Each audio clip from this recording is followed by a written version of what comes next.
and welcome to this Facebook Live. I hope you're well. Today I want to show you two activities you could do to teach your child about the different line types that are found in all different types of shapes. And to do that, the first one is we're going to use a pen and pencil, paper and some felt tips to create a Mondrian inspired piece of art to help teach your child about vertical and horizontal lines.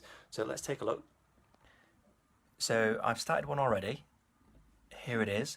So Mondrian was an artist, a Dutch artist, who created abstract pieces of art using vertical and horizontal lines. So the first thing your child needs to be aware of is that vertical lines go straight up from bottom to top, that's those lines there, and your horizontal lines go from left to right, right to left, going across like the horizon. And Mondrian created pieces of art using those two different line types. And very simple, and it can be quite therapeutic and good for well-being, as this one, especially as we're in lockdown for many children, is you just draw lines horizontally and vertically across a piece of paper. It can be any pattern you want, and there can be no wrong answer for this. So it doesn't matter where you draw your lines, go by your eye, go by what you think looks effective.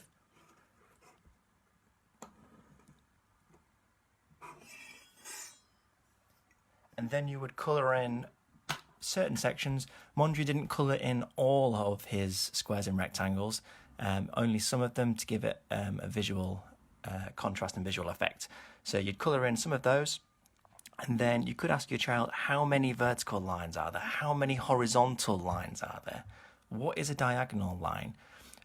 Just take note that all the lines don't go all the way across and it creates a good effect, or all the way vertically up or down, just to get that effect. So you could also extend this beyond vertical and horizontal lines. You could talk about parallel lines. So this line horizontal here, that horizontal line is parallel to this horizontal line. There are going to be so many pairs of parallel lines in this Mondrian inspired piece of art.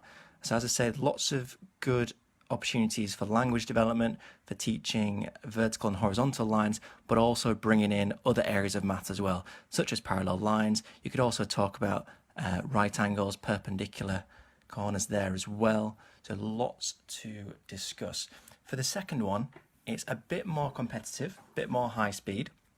Still working with lines, but this time I want to bring in some diagonal lines. So we've got different headings, horizontal, vertical, diagonal, and we've got equal there as well.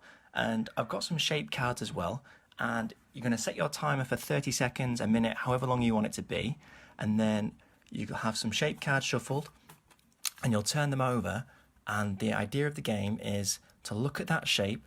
It may be a conventional shape, it may not be a conventional shape, it may have irregular sides, a number of sides, irregular angles. That's up to you. There will be some attached to the resource, but you can design your own like I have here to make it a little bit trickier. And the aim of the game is, in that set time limit, you've got to sort them under the headings as to which line type there is more of. Obviously equal, if there's the same amount of a certain type of line, then it would go under there.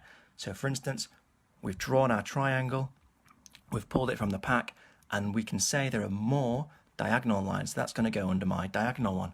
Now you could bring in pairs in this. It could be a competitive element. You could have two different sets of these cards, different shapes, and see as a race to the finish, a race against the clock. So here we've got a square, we've got two vertical lines and two horizontal lines. So it can't go under horizontal or vertical because there's the same amount, there's equal amount. So that's going to go under equal heading.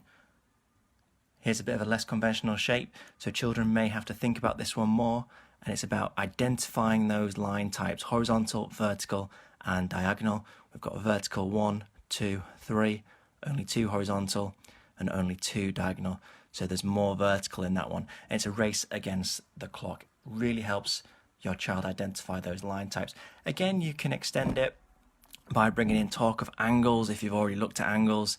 So here is an acute angle there, you've got an obtuse angle in there, your right angle as well, that perpendicular angle. And also again, you can talk about the parallel lines there as well. So lots of opportunities, as I say, Go against the clock, make it competitive, bring in your siblings if you want, play against your child as the parent, make it fun, make it engaging. And what we would like to see, if you have created or you do go on to create some Mondrian inspired artwork, do post it under this video so we know how you got on. But hopefully that's some useful ideas for you there. And there's loads more ideas available on the home learning timetable over on classroomsecrets.co.uk, or check out kids.classroomsecrets.co.uk as well. Thank you.